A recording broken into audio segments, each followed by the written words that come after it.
Hi, I'm finally drinking a big Imperial Stout I bought last year. It's Put a Bird on It from Barreled Souls, which you might recognize just from the label style. Very minimalist, but they give you the info on the back here. It's 15.6%, yep. And it's just a Barton Bourbon Barrel Aged Stout. I guess Barton is a somewhat rare bourbon. I don't know too much about bourbon. Barrel aged just under a year. This is bottle 1107 out of 1200. I got 2 bottles. But yeah, I just haven't had one yet. But I think this kind of beer ages well. That's what a lot of people on Untappd are still saying. It's really good. So maybe I'll try to save my other one for another year. And hopefully I dealt with this thick wax. Alright, let's see if I can open this. There we go. Yeah, I don't really buy waxed bottles much anymore. I feel like wax bottles are not as popular. I guess I'm just not the kind to buy lots of giant stouts, so that's why maybe. But yeah, Barreled Souls, they do a lot of really good big beers. But we'll see if I like one this big. Very dark, but there's nothing in it, so like I sort of could see through that stream. It's not like it's got some really black coffee in it. The only thing is that Barreled Souls beers tend to have, like, you can see that, you can sort of see the head's kind of bubbly, not rich and thick.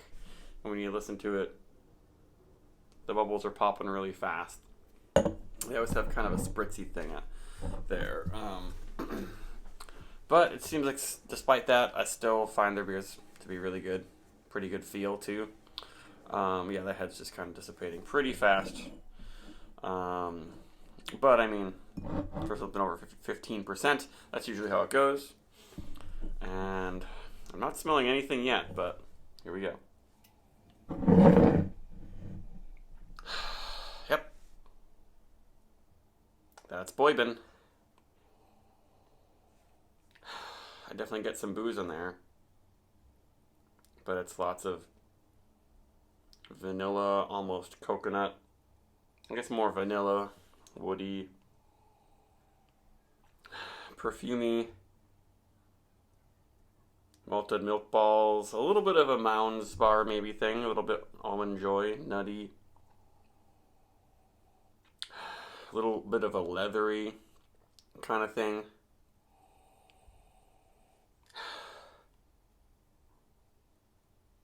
Not too charred, no real like smoky thing quite happening.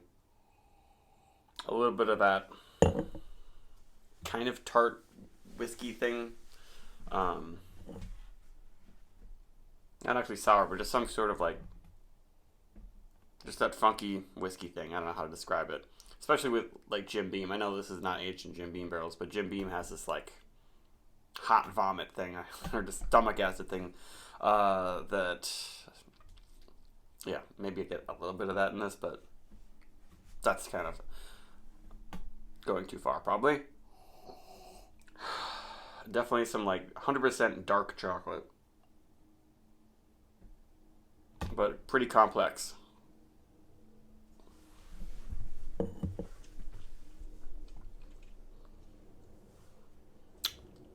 Not as thick and sweet as I thought it would be. Yeah, and it's pretty mild on the roast. And the finish, so there's some mildly roasty coffee sort of notes. Brown sugared, doesn't quite get to molasses. It's a lot of sweet flavors, but then it's not too sweet on the palate.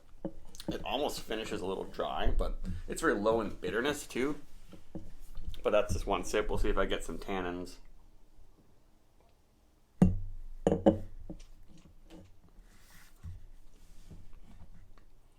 Yeah, it's a bit bubbly. I don't want to say sharp, but it's not super syrupy and mouth coating. It's not a pastry boy.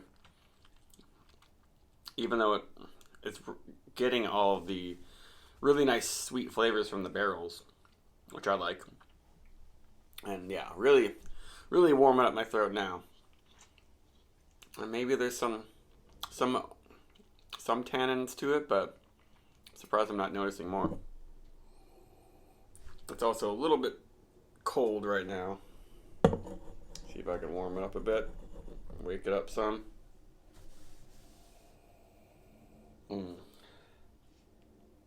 I guess it's just chocolate bourbon candies. That's what I get. Dark chocolate bourbon candy.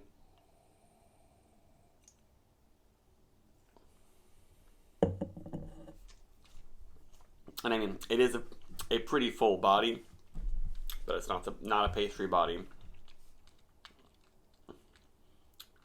And now it's seeming pretty sweet. Very light tannins. It's probably just walking the line. It's doing a really good job of not having too much barrel tannin character, just enough sweetness.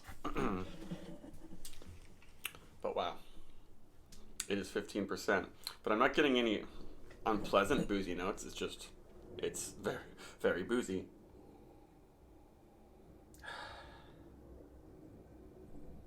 Yeah, it's like sweet, brown sugary tobacco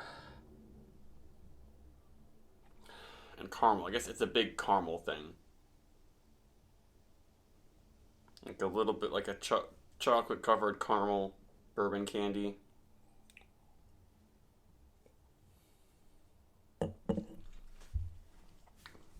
And it gets all those flavors without adding any caramel or chocolate or stuff like that to it. No lactose.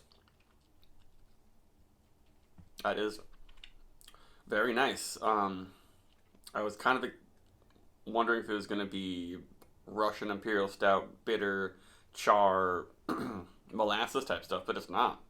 This is really nice. Just the feel, the carb and the feel is just like a little bubbly. That's my main gripe, but maybe once it sort of loses some carb a little bit, it might feel a little bit smoother on the tongue. Yeah, definitely burping some from this. Let's swirl it around a bit. And it'll probably only get more interesting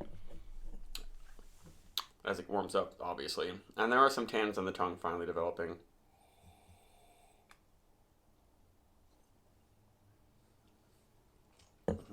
It's just a little bit like a bubbly cola feel, like most of their beers.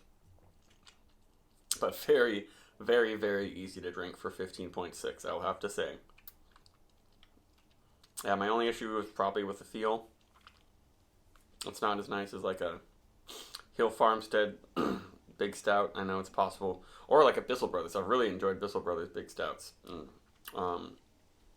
It doesn't really have a silky feel, and that's what I'm missing. And this review, so yeah, it's very long. But this deserves, close to 4.5, I'd say, from me. Probably I'll just give it 4.5.